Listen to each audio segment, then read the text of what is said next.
সে দেখে যেই পানির যে ওযু করছিল ওযুর পানি এখনো গড়াইয়ে নামে। আল্লাহ পারে কি পারে না? অনেকে বিশ্বাস হতে চায় না আমার আল্লাহ পারে না এমন কোন কাজ আছে নাকি? বলে তাই নাকি? বলে হ্যাঁ। ওই যে লোকটা বাদশার দরবারে দাঁড়ানো, তারিখ তুই দিব কাহা বাড়ি, অমুক তারিখ বাড়ছিল। ওই আল্লাহর বান্দার ডাক দিয়া বলে তাহলে আমিও সাক্ষী, তার মেয়েরা রয়েছে। তুমি আবার কি কইলা? ওই দিন আমি ওই এলাকায় ছিলাম, এশার নামাজের পরে মুয়াজ্জিন গেছে কপাট দিতে, কপাট লড়াইতে পারে না, মানুষজন নিয়ে আসছে, কপাটের দরজা বন্ধ না করে কেমনে যাবে? আরে অনেক মানুষ আসছে ধাক্কাধাক্কি করছে, কপাট 1 ইঞ্চিও লড়ে না। মুয়াজ্জিন হয়রান পেরেশান, এখন কি করবে? ওই অবস্থায় রাইকেই বাসায় গেছে। সকাল বেলা আবার আসছে, আসছে দেখে দরজাই দিল রে, তারিখের লগে মেলে। সে যেহেতু বলছে মসজিদে 2 রাকাত নামাজের ইমাম সে ছিল, তারিখের লগে মেলে। আমার আল্লাহ ওই মসজিদে আকসার ওই দরজা বন্ধ করতে দেয় না, হয়তো আমার আল্লাহ ফেরেশতা পাঠাইয়া দিয়া ওই দরজা ধরাইয়া রাখছে, মুয়াজ্জিন দরজা যেতে পারে না। এই ইমানদার মুসলমান আমার বাবারা, ওই ইসলাম আপনি আমি চিনলাম না, ওই নবীরে চিনি না, ওই রসুলের চিনি না।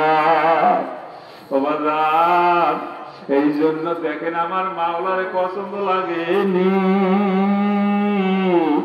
আমার মাওলারে পছন্দ না লাগলে আমার মাওলারে মানা দরকার নাই। আরে আবারও বলি, ভগবানের পছন্দ লাগলে ভগবানের মানো, অন্য ধর্ম ভালো লাগলে অন্য ধর্ম মানো। আমার আল্লাহরে মানি বইলে আমার মাওলার হুকুম মানবা না হবে না। আমার আল্লাহরে মানি বইলে কোরআনের পক্ষে স্লোগান দেবা নাইতে হবে না। আমার মাওলাকে মানি বইলে বেজান তুমি রোজা রাখবা নাইতে হবে না। আমার মাওলাকে মানি বইলে কোরআনের বিপক্ষে স্লোগান দেবাইতে আমরা আরো হিসেবে মাইনে নিতে পারি না। আমাদের কাজ হলো বেজান বুঝানো। বুঝ দেওয়ার মালিক হইল আমার আল্লাহ। এইবার আমি আপনাদের সকলের কাছে বাজানো জানবার চাই, একটু জোরে সোরে জবাব দেবে। এই জবাবে ফায়দা আছে, এই জবাবে বরকত আছে, এই জবাবে নূর আছে। জবাব দেন, আপনারে আমারে কে বানাইল? মজা আছে না? আমি যে বলছি মজা আছে না, বরকত আছে না, নূর আছে না?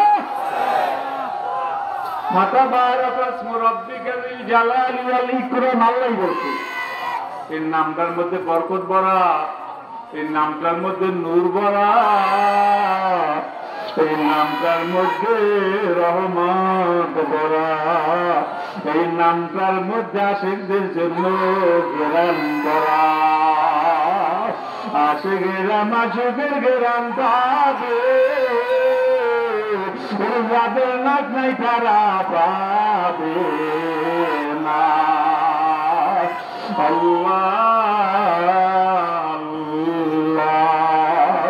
আবার বাজান আপনাদের কাছে জানবার চাই, বাজান দুনিয়া দেখবেন বাবা বলেন, মা বলেন, বন্ধু বলেন, উস্তাদ বলেন, এক এক ব্যক্তির শরীরের ঘেরান আছে না নাই? আছে, আছে। আমি যখন ছাত্র বৈঠকখানা ছিল ওই জায়গায়, আর জোহরে আমি গোসল দেবো এর আগে আব্দু জানে দেখি আসছে, ভিতরে ঢুকছে, কয়েকটা লুঙ্গি রোদ দেওয়া আর জামাও রোদ দেওয়া, কেউ নাই। আমি জানলা দিয়ে তাকাইছি, আব্দু জানতে সহজে ঢোকে না, ঢুকলো কেন? ভিতরে ঢুকে দেখি এখন লুঙ্গির গেরান লইতে আছে, জামার গেরান লইতে আছে। আমার যে লুঙ্গিটা ওইটা কামতে লইছে, আমার জামাটারও কামতে লইছে। এরপরে বাইরেছে, আমি ওই জায়গায় দাঁড়ানো তাকাই হয়েছে, আমার জামা নাই কেন, আমার লুঙ্গি নাই কেন? আর নামার পরে জিজ্ঞাসা করে বলি লুঙ্গিটা তোমার নাকি? আমি বলি হাই জামাটা তোমার নাকি? আমি বললাম ভাই, আমি বললাম আপু আপনি কেমনে ঠিক পেলেন? আরো তো লুঙ্গি আছে। ভাই আমার মাওলা গেরাম লাগাইছে। দুনিয়ার বাবা যদি সন্তানের ঘেরান পাইতে পারে, যদি মার ঘেরান পাইতে পারে, আসে কান্দে বুঝি আমার মাওলার ঘেরান পাবে না। তাহলে আবার জানতে চাই আমার মাওলার মায়া মহব্বতের ঘেরান আছে না? না। যাদের সর্দি হইবে ওরা আসলে ঘেরান পাবে না। ওরা যান যাদের কলবে নাক বন্ধ হইয়া গেছে, ওরা যান তুমি ঘেরান পাবে না। আর যারা নাকি তরিকার রাস্তার মোড়া খাবা মশাইরা করতে করতে আল্লাহর ফজলে আর চক্ষুটা খুললে গেছে, নাকটা খুললে গেছে, ওই আল্লাহর বন্দা পাশে বসে যদি আল্লাহ বইলে ডাক যায়, ওই আল্লাহর বন্দা আমার মাওলার ঘেরান পাইয়া যায়। পূজা কোনা দিশে তুমি বসে কিসে, তবু আসি দিশে বংশী পূজারে। আল্লাহ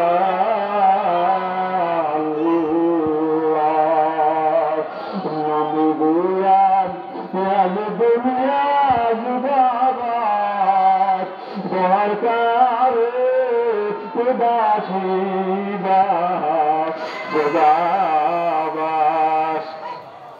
ও বাজার